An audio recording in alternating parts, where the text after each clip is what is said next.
Hi అండి. బిల్డింగ్లు ఎవరైనా కొనుక్కునే వాళ్ళు ఉంటే మా గార్డెన్ పక్కనే 10 బిల్డింగ్లు ఉన్నాయి.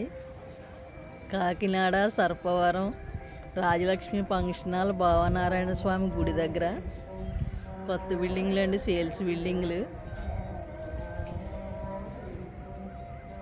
ఇప్పుడే తయారవుతున్నాయి.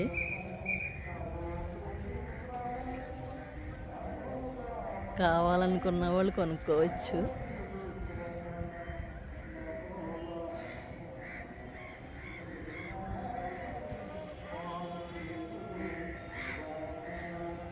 మా గార్డెన్ పక్కనే ఉన్నాయి అన్ని బిల్డింగ్లుని.